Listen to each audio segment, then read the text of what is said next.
Welcome, everybody, to another episode of Trend Talks BizSec. My name is Jon Clay, VP of Threat Intelligence here at Trend Micro, and joining me again is Ed Cabrera, Chief Cybersecurity Officer at Trend Micro. Ed. I'm looking forward to our talk today. Absolutely. This is going to be a fun one. Yeah, so we're going to talk about CISA. The federal government came out recently with another alert, actually AA 22-137A, which is weak security controls and practices routinely exploited for initial access. Initial access is something that obviously a lot of organizations are struggling with today. Ed, thoughts around just initial access in general? Well, initial access is essentially right where organizations struggle with, obviously, access by and large. Trusted access is, let me back up. I mean, organizations have to establish a trusted access channel for its users, members, and employees to be able to access the services that are on their enterprise. And so initial access, interestingly enough, is not only very important for organizations to make sure they create the perfect experience for their users, but it's also the challenge that they face when they face adversaries who look to compromise initial access, right? Yeah. So we're going to go through each of these right now. There's, I think, 5 of them that they mentioned in the alert. We'll take them one by one. The first one is exploiting public-facing applications. And I know CISA has regularly now been publishing their KEV, which is their known exploitable vulnerability database on a regular basis here. And obviously known public-facing applications and exploiting those is one way of getting in. Thoughts around that, Ed? I think it's the easy target, right? It's the low-hanging fruit when it comes to cyber criminals or cyber adversaries of any kind. It's what they can see and what is tangible, right? And so it's that first encounter, right? So if they can actually exploit that internet facing application, they don't have to necessarily have a social engineering attack such as phishing or smishing and so forth. And so being able to go after those applications that are internet facing, it's just gives them that one step closer. Yeah, and it's interesting because, as we said, it's the public facing. So this is actually when you think about the actors, how are they getting access to an organization? The first thing they're going to do is scan the internet and scan the IP addresses of all these organizations and their public facing IPs, and then try to find a known vulnerability that they can exploit. Right? I mean, it's kind of the first thing they're all going to do. Correct? Exactly. And it goes back to what we've talked about on our previous episodes. It's the exposure piece, right? From a risk perspective, right?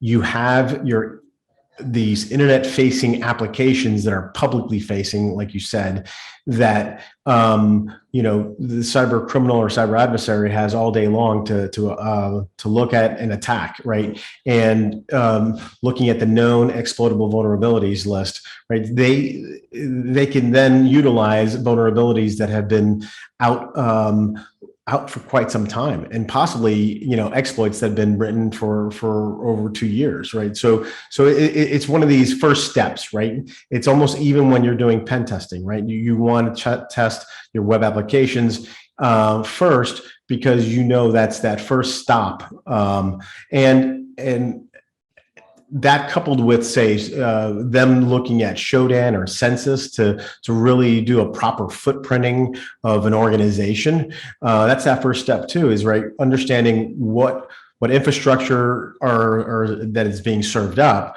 as far as web applications and so forth, but what are some of the vulnerabilities associated with them, and can they exploit them?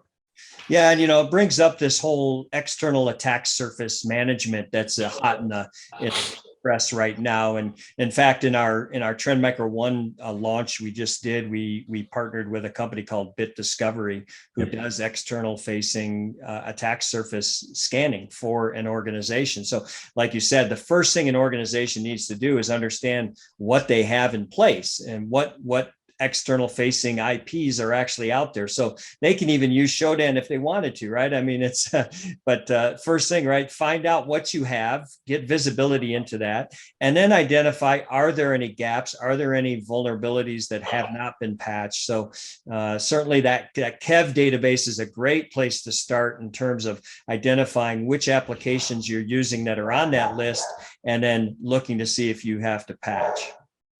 Yeah, absolutely. I mean, going back to my previous analogy of low-hanging fruit, right?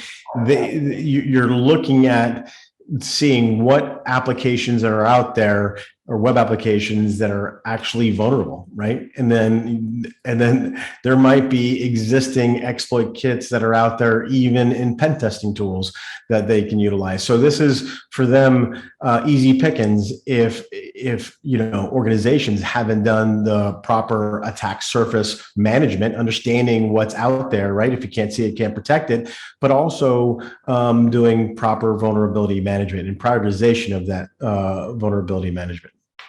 Yeah, and one of the things we're doing this week, in fact, is our Pawn to Own event up in Vancouver, where our 0-day initiative bug bounty program is having all these vulnerability researchers come in and actually submit bugs, and then we can responsibly disclose with the vendor. So that's always a good thing, and I always am very interested to see what bugs they find. They're finding some in Teams, they're finding some in a Tesla, and so lots wide range of different types of vulnerabilities that are discovered in this event that we're having.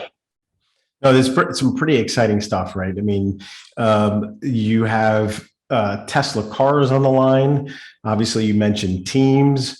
And then there's different levels when it comes to the Tesla type of vulnerabilities that they can sign up for. And so it's pretty interesting, in the amount of money that they can bring in. I think it was 400,000 for one set, or 450,000, I believe, for Teams. Is that what was that the number that we had out there? Yeah, I think that was 450 for the whole day with a bunch of them, but okay. I think we're going to be giving away over $1 million probably this week in these bugs bounties that they're going out. So pretty impressive. And let's switch to the next one, which is external remote services. This is an area that we're seeing a lot of activity against our customers.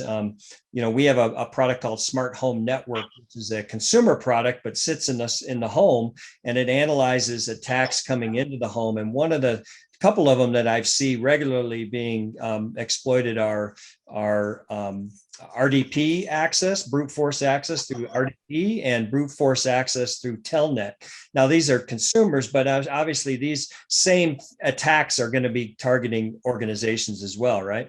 Yeah, no, absolutely. So when you look at it, and it's telling, right? From a small business to a smart home, or smart small business and smart home, pretty much the same thing, right? When you look at infrastructure and the services and that it's being utilized. And so same thing there. This is where cyber criminal actors can then leverage bots to automate a lot of these attacks to go after IoT devices. I wouldn't say necessarily industrial IoT devices, because we're talking about more smart home infrastructure, so to speak. But nonetheless, this is where they're able to automate these attacks and go after and look to compromise these devices. Yeah, in a recent research paper that we published around access brokers, so these initial access brokers, one of the tactics that they're using is remote services, and they're buying stolen RDP accounts that are being sold in the underground, and they use these to get access to these companies because they have open RDPs out there. So again, another thing that organizations need to look at when they have external facing IPs is, are there are there remote services that are enabled on these devices or these systems?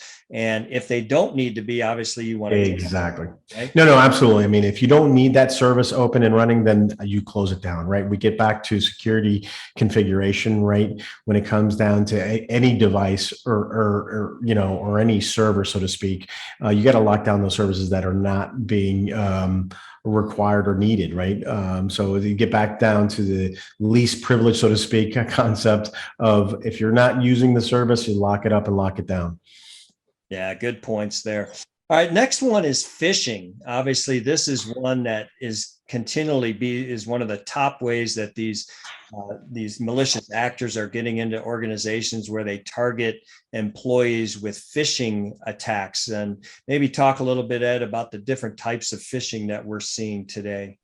Yeah, I mean, the different types of phishing that we're seeing is obviously a big part of the content, right? The lure of these phishing attacks are really tied with geopolitical events, right? So they're tied with what's happening in Russia and Ukraine, what's happening in the economy, what's happening just about anywhere. And then also, if you have some tragic events locally or regionally, a shooting of some kind, or this or that or the other, it all depends on who they're trying to target, right? And so they want to get the most bang for their buck. They want some of these phishing emails to be tailored but not completely targeted, because they want to be able to be a little bit more wide scoped when going after folks. Now, there is the spear phishing, obviously much more targeted, where they're using information about you or your organization directly, trying to trick you into clicking on an email or excuse me, an attachment or link.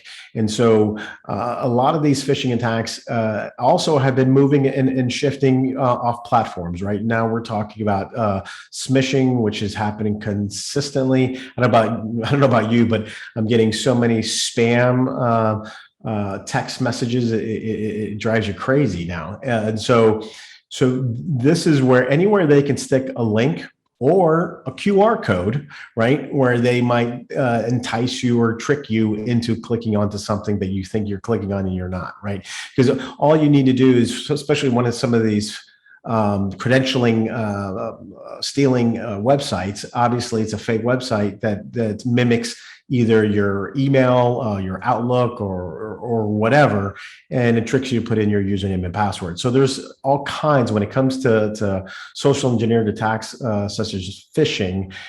They come up in all shapes and kinds. So.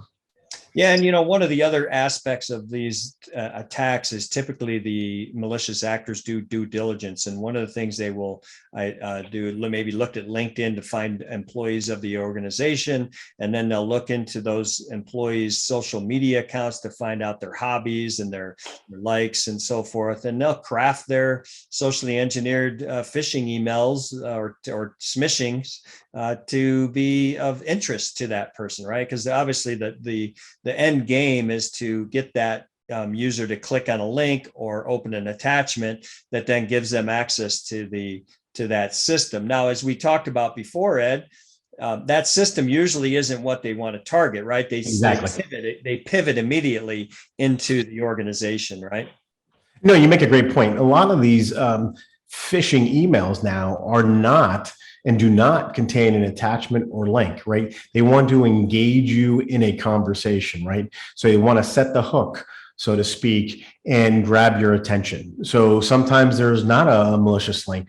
Sometimes it's not something that you would naturally think. So brings your guard down, right? So, I'm not clicking on anything. I'm just going to respond to this email because, this is not correct. And, especially, the last 2.5 years, how much online shopping do we do? And so how much, how much do we use PayPal? How much do we use, Amazon and FedEx and so forth? So all these phishing emails are even targeting those emails to which you get on a regular basis, right? So sometimes that backfires for them, right? Because since you already get, AWS emails and FedEx emails all the time, you can pretty much pick out sometimes pretty quickly which one is a phishing email.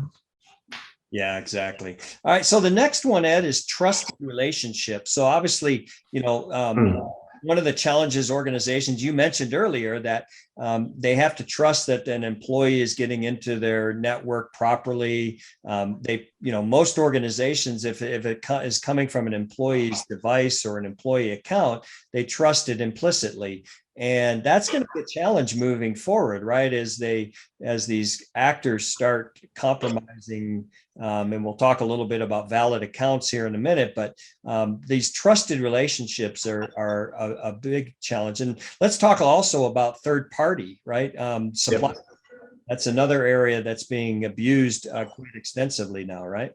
Yeah, first and foremost, let's bring it down to the fundamental problem is trust, as you mentioned, right? They seek to exploit the trust that we have in anything and everything that we utilize, right? And so, be it the products that we use, the software that we use, the companies that we become members or partners with, and so forth. So, when you talk about supply chain and trusted third parties, you really don't. It's almost like against the grain of our human nature. We almost want to trust, right? And because we can let our guard down a little bit and not be, on guard the entire time. And so by doing that, by attacking the trusted relationship, now they realize, okay, of course, it's the transfer of trust, right? That must be coming from Jon. I trust Jon, and so therefore it must be legitimate, so to speak, right? Yeah, and this is where the crux of the whole zero trust is going, right? That you don't trust anything anymore, right? Yeah, exactly. And only allow stuff that you can verify through constant verification. And once you verify, then you let them in. So it's going to be an interesting one to see how that shapes up in the future. The last one I wanted to highlight, Ed, and for our talk here is valid accounts. Obviously, credential phishing, credential theft is huge now. And this is actually one of the areas that they've pivoted tremendously around and are utilizing, especially against the ransomware actors. In many cases, they will steal a legitimate account that can turn off the security controls on these systems so that they can plant ransomware on them. So this is certainly a challenge for organizations today. No, absolutely. So, buying and selling stolen credentials has been, a thing for quite some time in the cyber criminal underground, right? And it's become much more mature, right? But also, as you mentioned previously, you have access brokers, right? That their whole job is to compromise systems and basically selling you a copy of the key to the front door, right? So, so you look at it any different way. Either you're buying access because somebody else has compromised that network and system, and or you're buying credentials that can help you potentially compromise a system. And then, as you mentioned, this is the next step. Now, are you you have to escalate your privilege, right? Do you escalate your privilege into an account that already exists, or are you creating a new account? Regardless, I guess it doesn't matter to the extent where if it does exist, then there is a level of hiding in plain sight and anonymity, so to speak, that comes with it, that might not raise any attention if you're utilizing that credential to compromise systems and, like you said, turning off security software and solutions, right? So I think it's however they want to do it or attack it or utilize it, but definitely, stealing credentials is a huge market, and I don't see it going away anytime soon.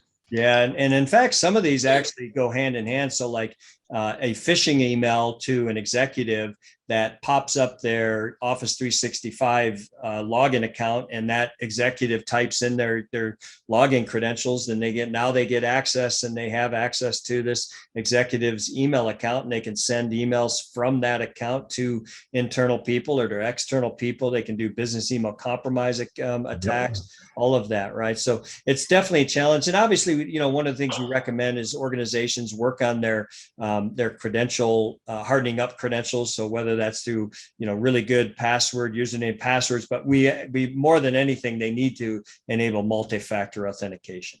No, absolutely. I mean, it's almost a given that personally, professionally, you should be deploying multi-factor authentication, right? Because just like we were talking about before, even your personal accounts and your personal systems that you're utilizing for personal use can be then pivoted if they get compromised into your professional or your organization's system. So always beware and always use multi-factor authentication. And I think, thankfully, just about every service out there is offering it. I mean, it's very rare. It's almost rare to find, them not offering multi-factor authentication as part of the security protocol. Yeah, exactly. Well, this was a great talk. Again, we definitely recommend that our audience go and visit the CISA website and look for this alert, because they get a lot more information in the alert as well, in terms of what it is, what's represented as we talked about, but also what are some of the controls you can do to help minimize the risk associated with this. So, Ed, thanks again for joining me in a Trend Talks BizSec session. No, it's awesome and it's great. And it's, I love these conversations that we have. Yeah, we'll keep having them. It's a bi-weekly series that we're doing for everybody. So look forward to seeing you again next time, and take care. Have a great day. Bye-bye. Bye-bye.